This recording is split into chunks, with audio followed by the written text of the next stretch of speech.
Hello. Welcome. Good to see everyone. Hi. I would like to start with this.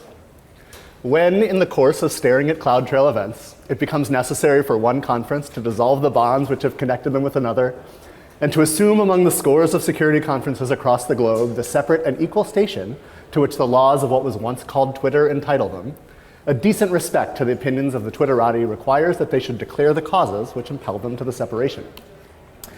This is our fifth forward cloudsec. It's the first one where we're intentionally running at a different time and location from Reinforce. And that comes at a cost. Several of our friends had to choose one or the other, and to anyone who went to Philadelphia instead of DC, whether for business or family reasons, I get it. You're welcome back at any time.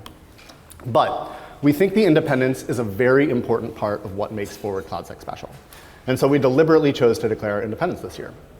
Because we've always believed that cloud security, as complex as it is, requires open dialogue between researchers, developers, and users of cloud infrastructure. It requires a place to share research with very little in the way of filters. And it requires a venue for collective action. For all of us to speak in a unified way, pushing back against a self-serving narrative of what the shared responsibility model means and how cloud providers sometimes use it to hide behind. And I want to be clear, we're not here to blame the cloud providers. We love them. They have their pressures, and we wouldn't use them if we didn't think they were doing a lot right.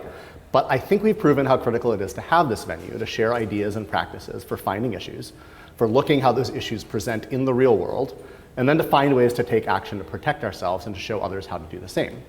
Armed with the knowledge of those issues, the warts and rough edges on the cloud, to work together openly, developing tools, frameworks, open source architectures without waiting for the cloud providers. So we can take an offensive mindset. So we can show the importance of offensive tools for training, and then start with something like Paku, even before the first forward cloudsec existed. We can look beyond the shared responsibility model and build something like Eric Steringer's PMapper, which allows us to take ownership of finding vulnerable IAM configs years before AWS could ship Access Analyzer. We can explore the impact of undocumented behavior in public and think through the significance of the set of CloudTrail bypasses that Nick dropped on us last year. And this year, faced with issues in Azure and AWS Amplify and Snowflake and all of it, we can develop a coordinated response by tooling and knowledge sharing. Because we, too, are customer obsessed. We believe that our independent work makes us all better. It democratizes cloud security for those without big budgets or decades in the field. But it takes ongoing intentional action to develop and preserve this community and the opportunity it presents. So not only does it not just happen on its own, I think events in the world are actually making it harder. The tools that we relied on that were once open source are going private, and honestly, it's hard to blame the companies who choose to change their licensing models. Building software is hard. It takes an investment of time and expertise, and the people who do it have mortgages and lives, and those who fund it deserve some reward as well. For the vulnerability researchers, our once standard 90-day disclosure windows are lengthening. Companies expect more time to ship mitigations, fix things, call things not a vuln. Anecdotally, we're hearing stories of cloud providers who push back on the release of vulns or demanding that their own spin be published right inside the blog post, and then threatening legal and financial consequences both on the researchers and the companies doing that research unless they comply. So it doesn't happen automatically. It takes ongoing intentional action to develop and preserve this community and the opportunity it presents. So let's do that.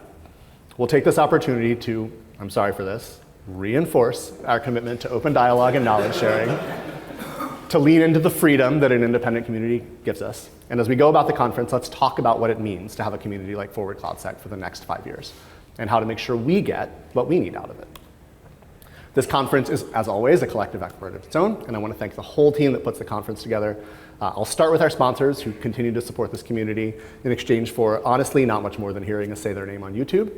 So I'm going to say their names on YouTube, starting with our gold sponsors first, Datadog, Kavera, Prowler, Tenable, as well as Permiso, Hanabyte, Temnoon, Wiz, Cato, Prisma Cloud, Trust on Cloud, so many others, rising talent, established companies, Altered Security, Beyond Trust, Chaser, ClearVector, FusionAuth, Gem, InstaSecure, Netflix, Tracebit, WithSecure, our event partner, Rising Media. We are so glad to have your support.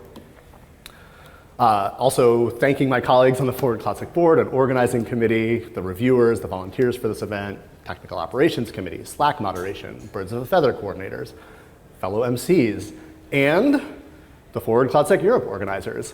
I don't know if you heard, We are doing this again in Brussels in just 3 short months, and the CFP is still open. So if something didn't get submitted today and you want feedback, you should talk to Nick and you should talk to Kareem.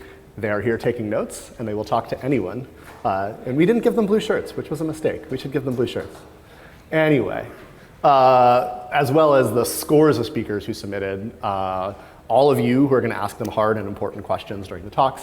Faris Brazil, bringing us musical entertainment tonight. It is going to be so fun, y'all. I'm really excited. So, welcome to Forward CloudSec 2024. Let's join the revolution. Within the bounds of our code of conduct, I want you to introduce yourself to someone you don't know. I want you to participate. I want you to have conversations. I want to talk about the things you're proud of and also the things you're confused by here in this room, in Hallway Con, out on the balcony, by the food trucks, in Birds of a Feather sections, and on Slack. Because, if you'll indulge me, here in our first independent Forward CloudSec, we hold these truths to be self-evident. That all of us are created equal, large teams and small, juniors and experts, regulated and YOLO.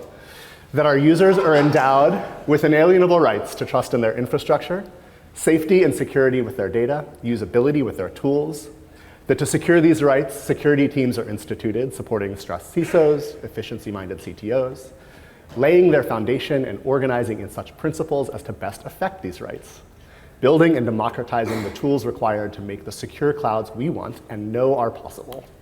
That after a history of repeated abuses and usurpations, undocumented APIs, cross-tenant vulnerabilities, insecure by default configurations, and IAM evaluation rules that literally no one person understands, it is our duty to provide new guards for their future security.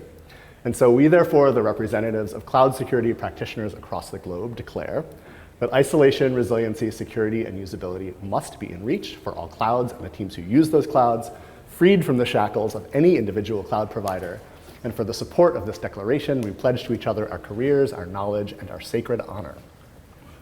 I cannot be more grateful to share that mission with all of you who make Forward CloudSec happen. So join us in person here, ask good questions. On Slack, if you're not on Slack yet, that QR code will get you right in.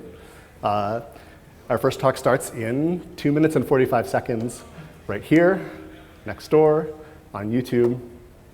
Welcome, I'll see you there.